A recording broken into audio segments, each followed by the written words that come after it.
ಛತ್ರಪತಿ ಶಿವಾಜಿ ಮಹಾರಾಜರು ಕೇವಲ ಒಬ್ಬ ಪರಾಕ್ರಮಿ ಹೋರಾಟಗಾರ ಮಾತ್ರವಲ್ಲ, ಉತ್ತಮ ಆಡಳಿತ ನೀಡುವ ಮೂಲಕ ಜನಮೆಚ್ಚುಗೆ ಪಡೆದು ಪ್ರಜಾರಾಜನೆಂದು ಜನರಿಂದ ಆತ್ಮೀಯವಾಗಿ ಮತ್ತು ಗೌರವಪೂರ್ವಕವಾಗಿ ಕರೆಸಿಕೊಂಡ ಜನನಾಯಕರಾಗಿದ್ದರು ಎಂದು ಸಹಾಯಕ ಆಯುಕ್ತ ಅವಿನಾಶ್ ಶಿಂದೆ ಹೇಳಿದರು. ಅವರು ಸೋಮವಾರ ತಮ್ಮ ಕಚೇರಿಯಲ್ಲಿ ಛತ್ರಪತಿ ಶಿವಾಜಿ ಮಹಾರಾಜರ 397ನೇ ಜಯಂತ್ಯೋತ್ಸವದ ಅಂಗವಾಗಿ ಶಿವಾಜಿ ಮಹಾರಾಜರ ಭಾವಚಿತ್ರಕ್ಕೆ ಪೂಜೆ ಸಲ್ಲಿಸಿ ಮಾತನಾಡಿದರು. ಶಿವಾಜಿ ಮಹಾರಾಜರು ದೇಶದ ಪ್ರಜೆಗಳಿಗೆ ಸ್ವಾಭಿಮಾನಿ ಬದುಕನ್ನು ಕಟ್ಟಿಕೊಡಬೇಕೆಂಬ ಮಹಾದಾಸೆಯನ್ನು ಹೊಂದಿದ್ದರು. ಅವರ ಆಡಳಿತದಲ್ಲಿ ಜಾತಿ ಧರ್ಮ ಯಾವುದನ್ನೂ ನೋಡದೆ ಎಲ್ಲ ವರ್ಗದವರಿಗೂ ನ್ಯಾಯ ದೊರಕಿಸಿಕೊಡುವ ನಿಟ್ಟಿನಲ್ಲಿ ಆಡಳಿತ ನಡೆಸುವ ಮೂಲಕ ಜನಮೆಚ್ಚಿದ ರಾಜನಾಗಿ ರಾಜ್ಯಭಾರವನ್ನು ಮಾಡಿದರು.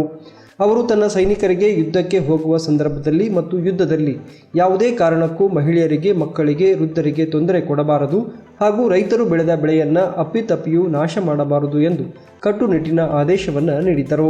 ಆ ಮೂಲಕ ತಾವೊಬ್ಬ ಉತ್ತಮ ಆಡಳಿತಗಾರ ಎಂದು ಜನಮೆಚ್ಚುಗೆಯನ್ನು ಪಡೆದಿದ್ದರು ಎಂದು ವಿವರಿಸಿದರು.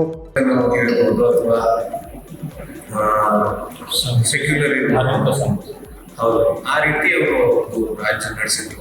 ಅದಕ್ಕಿಂತ ಜಾಸ್ತಿ ಏನಂದ್ರೆ, ನಾವು ನಮ್ಮ ರಾಜ್ಯ ನಡಿಬಹುದು ಅಥವಾ ನಾವು ನಮ್ಮ ಸಲುವಾಗಿ ರಾಜ್ಯ ನಡೆಸಬೇಕು ಅಂತ ಒಂದು ವಿಚಾರ ಇವರು ಕೊಟ್ಟಿದೆ. ಆ ಗಣಿಮಿಕವಾಗಿರ್ಬೋದು, ಅವರು ಆಡಳಿತಾತ್ಮಕ ಎದುರಿರ್ಬೋದು ಅಥವಾ ಸರ್ವಸಮಾವೇಶ ಎದುರಿರ್ಬೋದು, ಅದು ಎಲ್ಲ ನೋಡಿದ್ರೆ ಒಂದು ಕಂಪ್ಲೀಟ್ ಕಿಂಗ್ಗಿಂತ ಅವರು ಅದಕ್ಕೆ ಅವರಿಗೆ ಜಾಂತರಾಜ ಅಂತ ತೆಗೆದಿದ್ದಾರೆ. ಈ ಸಂದರ್ಭದಲ್ಲಿ ಸಹಾಯಕ ಆಯುಕ್ತರ ಕಚೇರಿಯ ಅಧಿಕಾರಿಗಳು, ಸಿಬ್ಬಂದಿಗಳು ಮತ್ತು ಇತರರು ಇದ್ದರು.